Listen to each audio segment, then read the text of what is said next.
તમે જોઈ રહ્યા છો ઈટીવી ભારત. નજર કરી આજના મહત્વના સમાચારો ઉપર. સુપ્રીમ કોર્ટે ઇલેક્ટોરલ બોન્ડની યોજના રદ કરી. સુપ્રીમ કોર્ટે ઇલેક્ટોરલ બોન્ડની સ્કીમને ગેરબંધારણીય જાહેર કરીને કહ્યું કે સરકારે તેને રદ કરવી પડશે. ગુજરાતમાંથી રાજ્યસભા માટે ભાજપના 4 ઉમેદવારોએ ફોર્મ ભર્યા. 4 ઉમેદવારોની બિનહરીફ જીત નિશ્ચિત. દિલ્હી હાઈકોર્ટને બોમ્બની ધમકી મળી. પોલીસ એલર્ટ મોડ ઉપર. દિલ્હી હાઈકોર્ટના રજિસ્ટ્રાર જનરલને આ સંબંધમાં એક મેલ મળ્યો હતો. પોલીસ સમક્ષ હાજર થયા દુષ્કર્મ કેસના આરોપી રાજીવ મોદી. પોલીસ સ્ટેશન બહાર રાજીવ મોદીએ મીડિયા સમક્ષ કોઈપણ પ્રકારનું નિવેદન આપવાનું ટાળ્યું.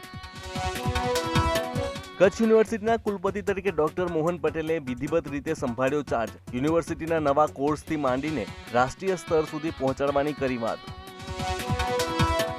મતદાન જાગૃતિ માટે પાટણ જિલ્લા વહીવટીતંત્ર દ્વારા બલૂન આવે છે અભિયાન શરૂ કરવામાં આવ્યું. કેમ્પેન અંતર્ગત નવા અને યુવા મતદારોને આવરી લેવામાં આવશે. બજેટ વખતે હલવો પીરસીને જૂનાગઢ મ્યુનિસિપલ કોર્પોરેશને નવો ચીલો ચીતર્યો. દેશની પાર્લામેન્ટ બાદ આ પ્રકારના બજેટમાં હલવાની પરંપરા શરૂ કરનાર જૂનાગઢ મ્યુનિસિપલ કોર્પોરેશન પ્રથમ બન્યું. પાટણના દાતરવાડા નજીક વરાણા જતા પદયાત્રીઓ ઉપર આઈસર ફરી વળતા 3 લોકોના મોત અને 5 લોકો થયા ઘાયલ. ચાલકને ઝડપવા માટે પોલીસની કવાયત શરૂ.